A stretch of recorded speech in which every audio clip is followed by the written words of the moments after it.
5% best bets. This amazing promotion runs from Thursday, April 7th, when 18 of the 30 MLB teams take part in opening day, to midnight on Wednesday, April 13th, and you can get $25 daily packages for $12.50, 29 daily combo packages for $14.50, $35 5% best bets for $17.50, and $39 5% best bet combo packages for $19.50. Whether you never bet on MLB or just like discounts, save 50% on baseball picks for the entire first week of the baseball regular season.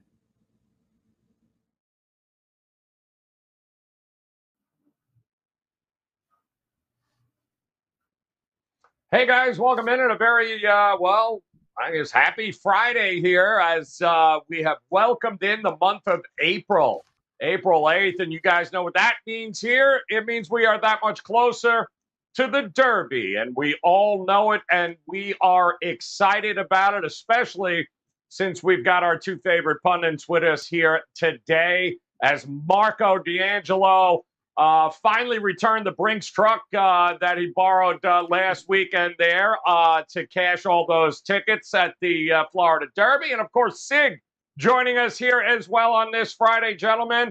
Welcome in. Did you hurt your hands counting that money, Marco, last week? That was absolutely fantastic. Well done, my friend. It was a fun day, especially when my partner in crime was sitting right next to me at Red Rock while we were watching it. And I turned and said, "Do you know who just had that cold?" But, this is the time of the year, and, we're getting ever closer to that first Saturday in May. And this is the weekend. It's going to, as they say, it's rug cutting time. There are some spots that are still available, and it's going to be determined by really not just the race we're going to preview. There's two other big races this weekend. You've got the Santa Anita Derby and, of course, the Wood Memorial. All of those have big points on the line as well. So the dust will settle Saturday night, who we're going to be looking at for that 20 in the starting gate.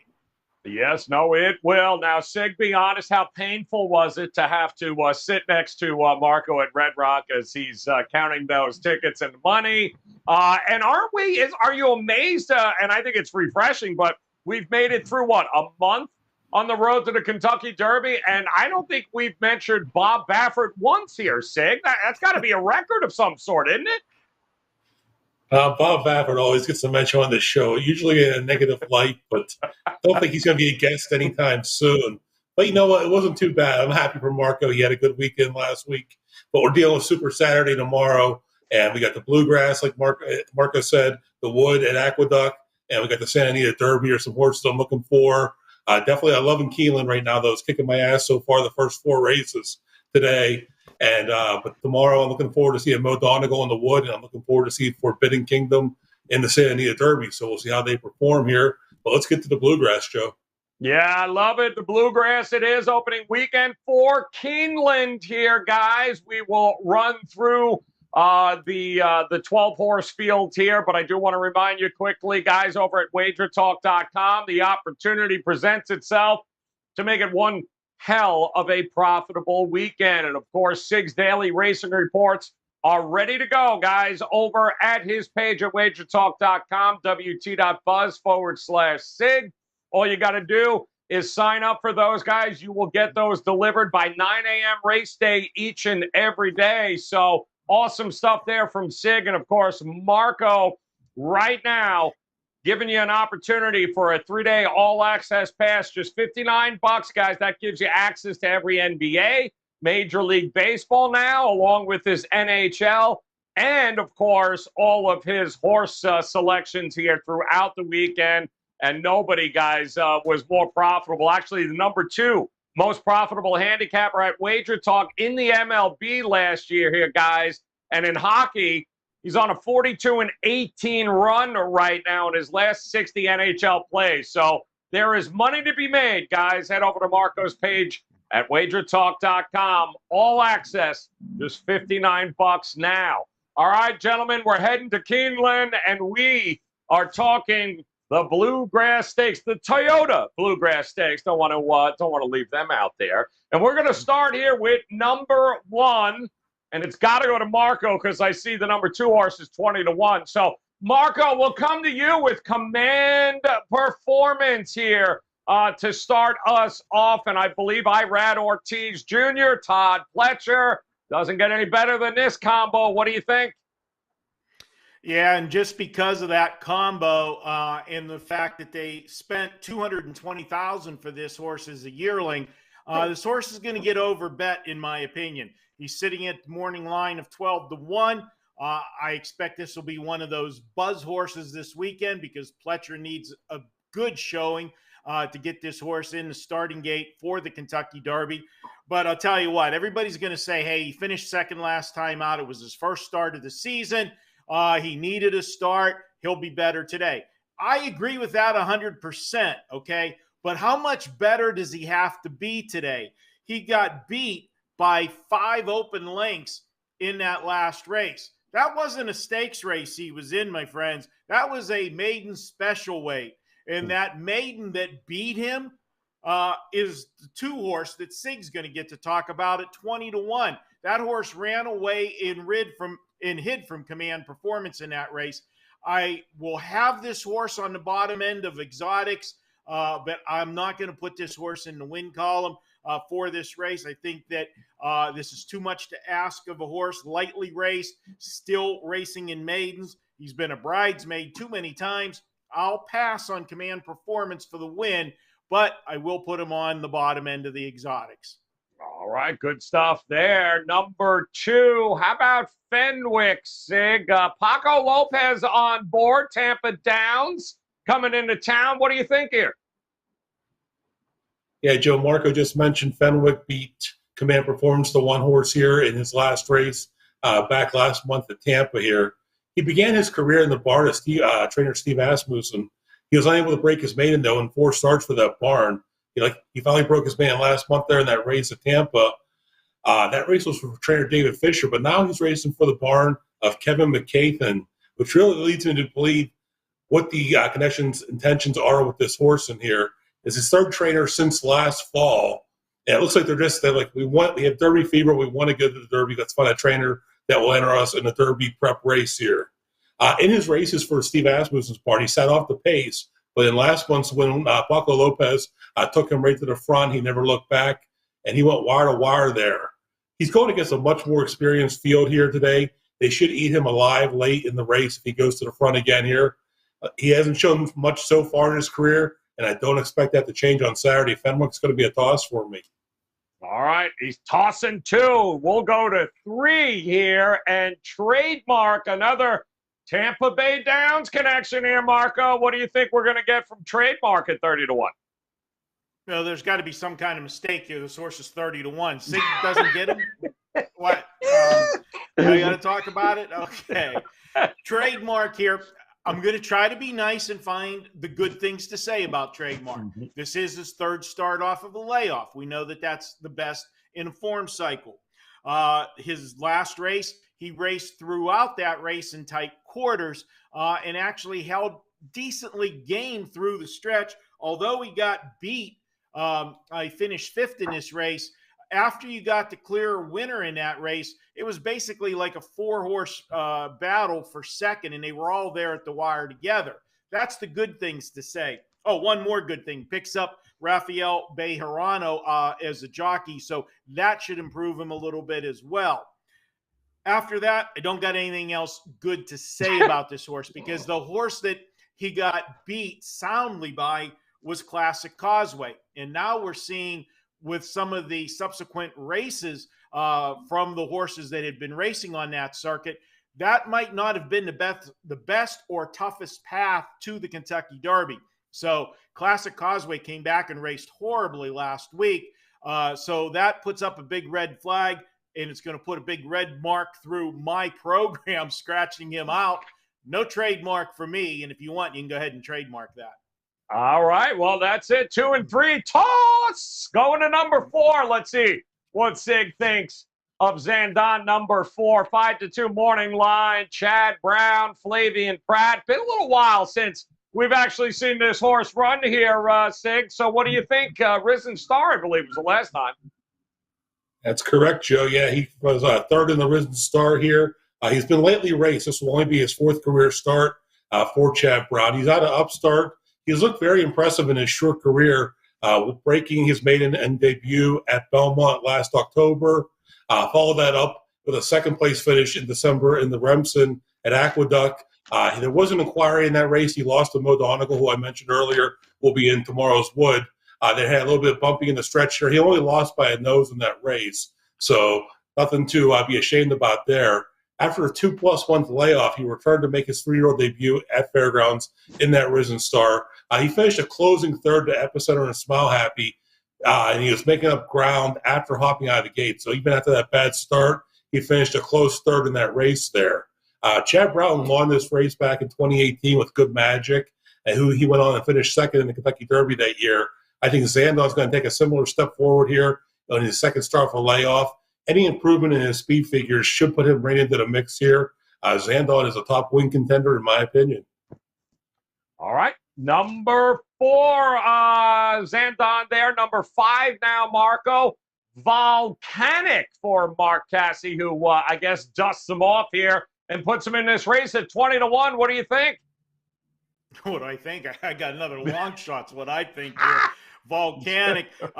Sig, he can, after the draw this week, he can't complain for at least a month on what horses he has to preview. Again, trying to find some good things to say here with Volcanic.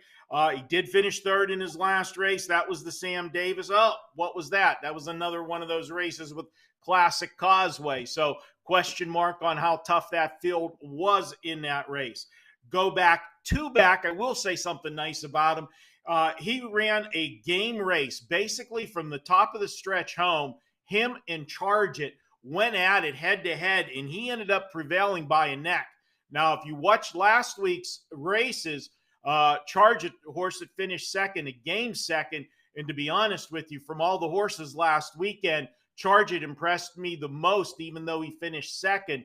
That's a spot that I'm going to go ahead and say Volcanic has a license to improve off of those 2 races, but he's up against it here. Speed figures have been increasing in each one of his previous races, but he needs another major jump. Maybe hits the bottom end of a superfecta. That's about the best I can get, though, for Volcanic on Saturday. All right, moving on. Number 6, Emmanuel here, Sig. And boy, oh boy, here we go with the name again. Todd Pletcher, Louis Saez on board. What do you think here at 9-2 in the morning line? Well, Joe, Emmanuel won his first 2 career races by more than 10 combined lengths here. And hopes were really high for him going into the Fountain of Youth back in last month here at Gulfstream here. While he controlled those first 2 races from wire to wire, he found to step up the stakes competition a little bit tougher.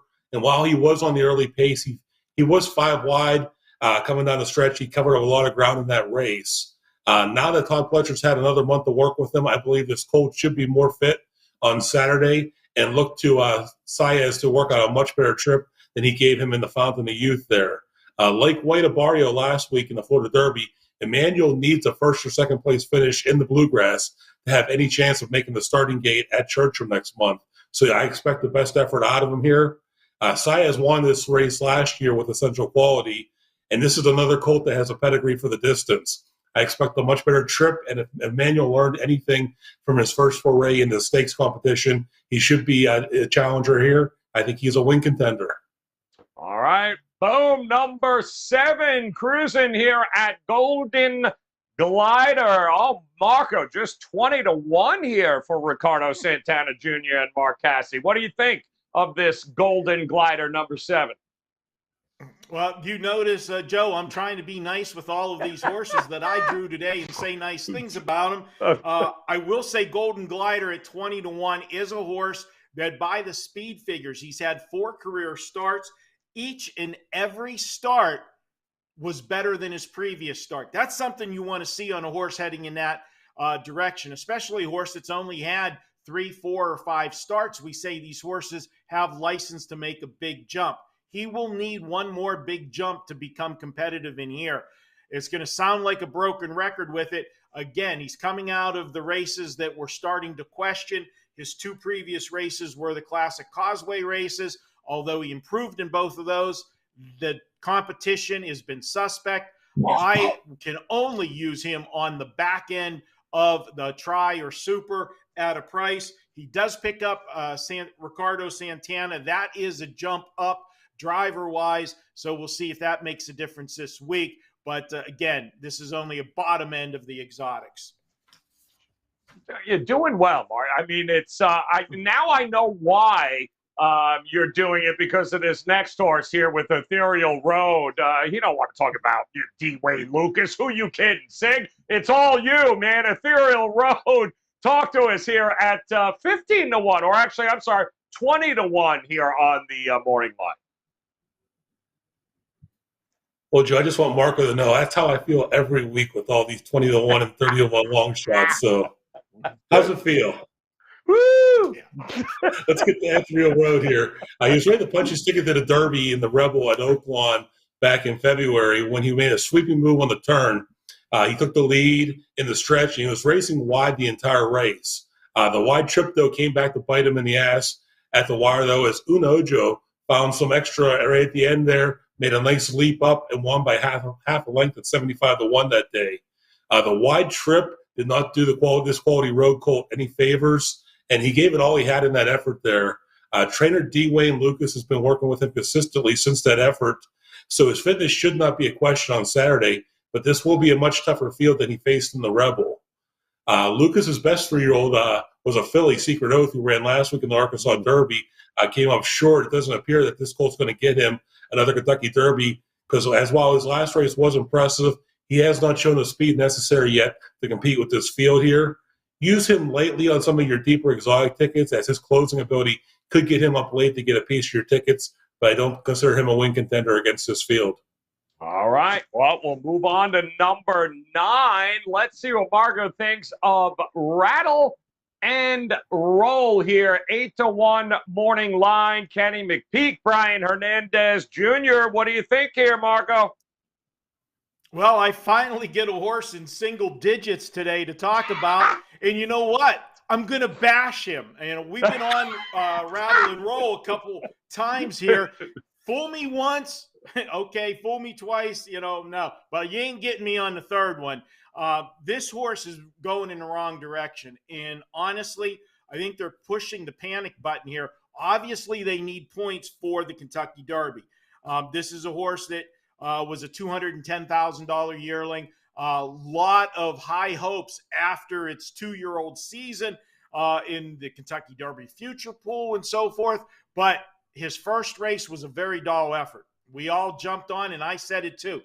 Clearly, he needed a race. He wasn't ready for that one. That was just a setup race for the last race. That's the race that they were going to get their points for the Kentucky Derby.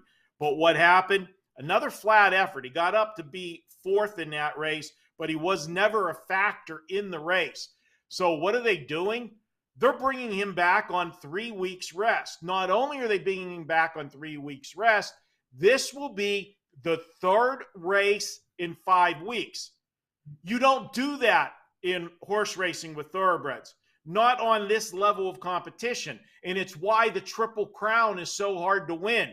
Why? Because you have to run the Kentucky Derby, the Preakness, and the Belmont, 3 races in 5 weeks. It takes its toll. They're asking this horse to do that on Saturday just to get into the starting gate to race 3 times in 5 weeks again if things work out. I'm not doing it. I'm sorry. If he beats me on Saturday. I might have him on the bottom end of a try or super, but that is all I could do with this horse. I think they're making a mistake rushing him back and racing him on Saturday. No rattle and roll for me.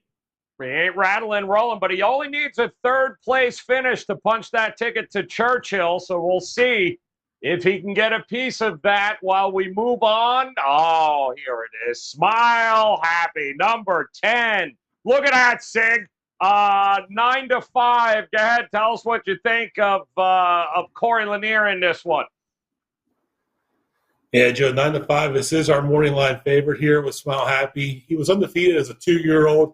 The expectations were very high for this Run Happy colt in his 3-year-old debut, which was the Risen Star at Fairgrounds back in February. He went off there as the post-time favorite. While he ran late to get up for second, No one was going to catch Epicenter in that race there. They allowed him to get up on the front, set slow early fractions, and basically control that race there, leaving him plenty of in the tank for the stretch run there. I do expect Smile Happy to be tuned up a little better here in his second start as a 3-year-old for Saturday's Bluegrass. And while he's sitting on 30 points currently in the Derby Trail, he's probably going to need at least a third-place finish to guarantee himself a spot there in the starting gate. He's been one of the favorites in the Derby Futures ever since last fall. His win in the Kentucky Jockey Club at Churchill Downs. One of the reasons for that is his sire's Run Happy. Run Happy's owner is Jim Mattress Mac McInvale, who hasn't been shy at all about investing in this colt's future here. So he has been the favorite in a few of the Derby Future polls already. After that 3-month layoff and those soft fractions Epicenter had in the Risen Star, Smile Happy's runner-up performance should not lead too many questions here. I expect a big race out of this colt leading up to the Derby. He is the definite win contender against this field. All right, good stuff. Moving on, number 11. And see, this is what I get for saying it's been so long since we had to talk about Bob Baffert. Well, now we got to talk about Bob Baffert, Blackadder, who, of course, was transferred from Baffert here because, well, he's been a very naughty man there. But what do you think at 20-1 with Florent Geroux on top? What do you think here, Marco? Well, he hasn't. I'm going to try to say nice things again because it seems that I got another 20-1 shot. The good news is Blackadder hasn't raced from February. Now, I can't confirm this, but I heard he was at a detox center somewhere in California after leaving the Bob Baffert barn. So if he was getting worked out while he was at, whatever, I don't know what the names of the places are in California for the horses, but, I'm sure it was like Club Med. If he got a little bit of work, maybe he'll be okay.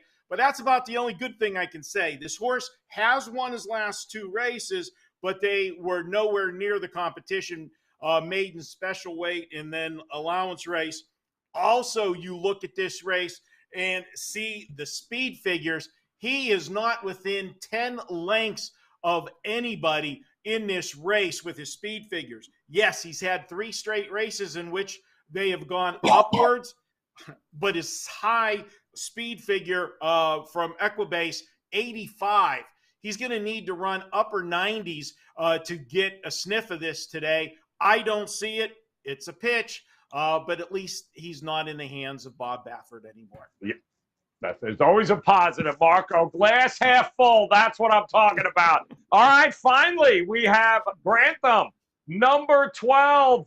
Mike Maker, Tyler Gaffleon on board. Another 20-1 shot. But could this be in the exotics for you here, Sig? What do you think? I don't have much of a feeling that this one's going to be anywhere near the tickets here, Joe. He's a declaration of war colt. Only has 1 victory in his career that came in his maiden at Turfway over the Tapeta in his second career start in December. He finished 4th in the Withers at Aqueduct over a messy track, but then he followed that up with a runner-up finish at Classic Causeway in the Tampa Bay Derby. And while that may look impressive, Classic Causeway, remember, finished last week in the Florida Derby. And on that trip in the Tampa Bay Derby, Luis Saez got this colt the perfect trip, saving all the ground necessary. He never left the rail the entire trip. Covered the least amount of ground of any horse in the race. He was still there running at the end. That's what basically the trip got him that second place finish, is because he didn't have to cover as much ground. He had enough left in the tank just to hold on for second there. No chance he was ever winning that race. The pedigree here with Declaration of War says he's much better suited for the turf here, but finding that early success in the dirt, as well as those 20 points he earned in the Tampa Bay Derby, are giving those connections a little bit of help that this colt can find his way to Churchill Downs next month here. I don't agree with those connections, and I will not be using Grantham. He is a toss for me. All right, Grantham is a toss. I lost track after the 6th toss there, but okay, we'll figure it out right now here, guys, because it is time to take a look at Marco's 20-1 shot. I mean, Marco's tickets. Let's see here, Marco, who you got on your card for us here in this race? Well, this has been one of the most enjoyable shows that I've been able to do, guys, with all of these long shots. And you want to know how much – could it get any worse for me for this show with this breakdown? our good friend who's been on the show in the past, Jeff Ziddick, the Meadows track announcer, just texted me like 2 minutes ago during this show and said to me, I hope you played that exacta you gave out on Twitter today. Jeff had a race that he did a breakdown today, and he said it's the toughest race on the card. And he did he tagged several handicappers that he respects and asked for their opinions of the race.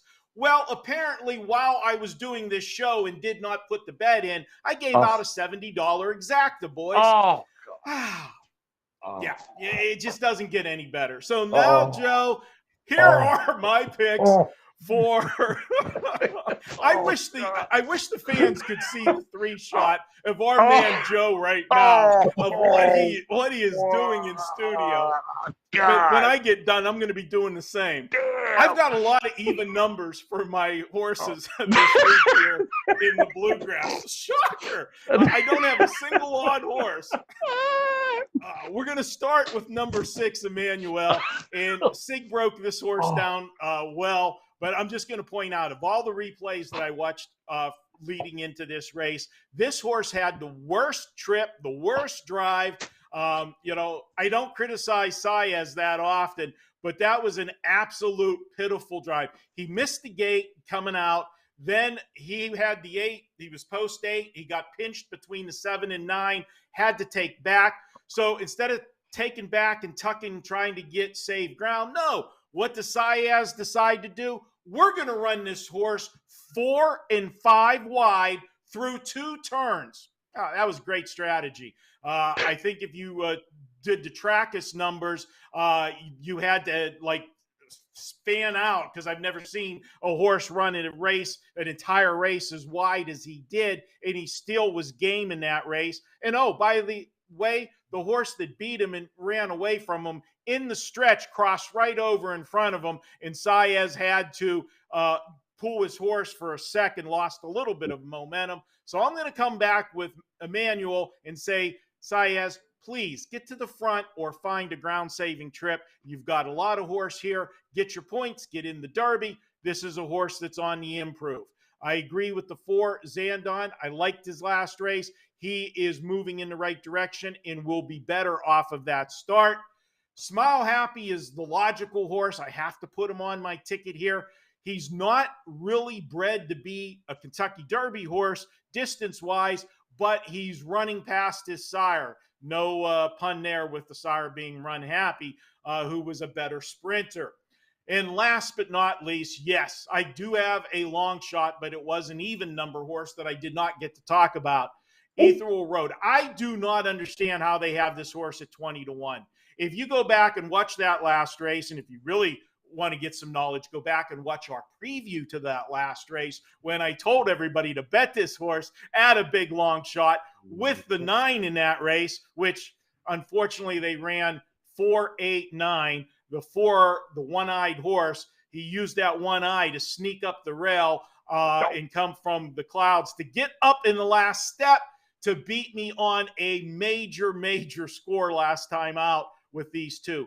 If they go fast on the front end, and on paper, there's not a lot of speed here, but because there are so many points in positions on the line to get into the Derby, and it is a 12-horse field, I think we're going to get a faster pace than we anticipated. And the faster the pace, the more it's going to set up for the 8-horse. So for me, it is 6-4, 10-8. I like Emmanuel on top. I'll be using him in all of my exactas and tries as a key horse first and second.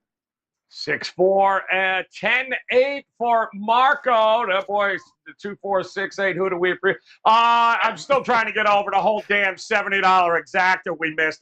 Let's talk, Sig. Come on, man. Make it up for us since Marco decided not to share once again. Why don't you share with us what we're going to be playing tomorrow? What's your card look like?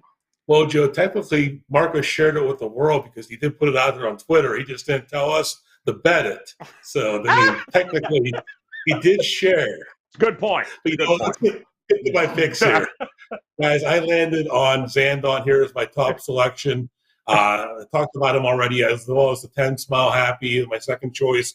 I think either of those two have a great chance of winning that race and securing their Derby position here. Emmanuel, I think, is definitely going to get a better performance coming out here. Those are all even horses. I didn't get to talk about my fourth choice in here, though. Command Performance at 12-1.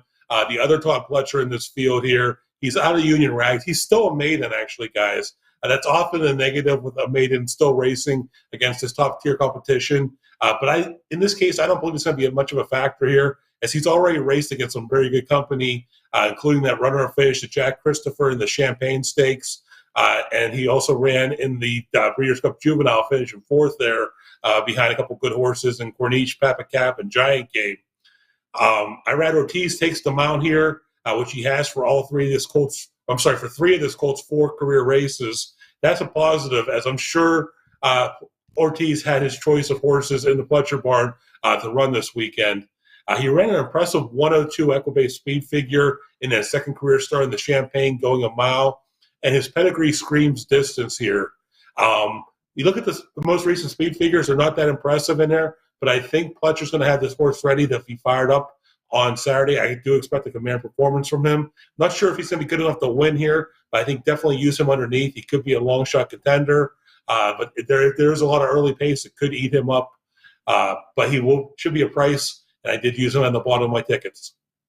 All right, there we go. Take a look, guys. 4, 10, 6, and number 1 there. Command Performance for Sig. And like they said, though, guys, to start, there's a lot of opportunities here this weekend at the track. The Bluegrass here, Keeneland, the Wood, obviously up in New York, and let us not forget the Santa Anita. They too all have horses vying to make it to Churchill Downs here, not too far from now. So the best thing to do is hop over to WagerTalk.com right now and grab Sig's daily racing reports. He'll lay it all out for you guys each and every race day by 9 a.m. Just head over to his page, wt.buzz/Sig.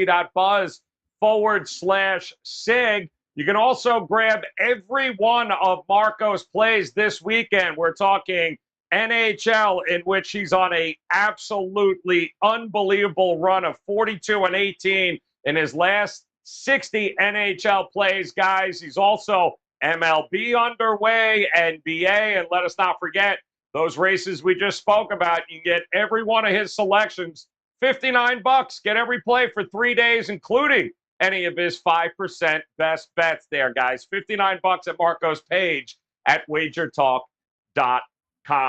All right, we're getting close here, guys. There'll be a few winners this weekend. We have a couple more races before we get to Churchill, so plenty of opportunities still before we get to the Kentucky Derby. We'll be back again next Friday previewing it for you. And until then, on behalf of Marco D'Angelo and Sig, and I can't wait to see what this post was on Twitter that he let everyone know here, Sig, because I didn't get alert. I'm looking for like 20 minutes. I can't find anything. Guys, we'll be back next Friday. So in the meantime, head over to WagerTalk.com. Have yourself a great weekend, a profitable weekend, and we'll talk to you again soon. Good luck, guys. Baseball is back, and we want to celebrate by slashing the cost of any daily picks packages. That includes a baseball play by 50%, including 5% best bets.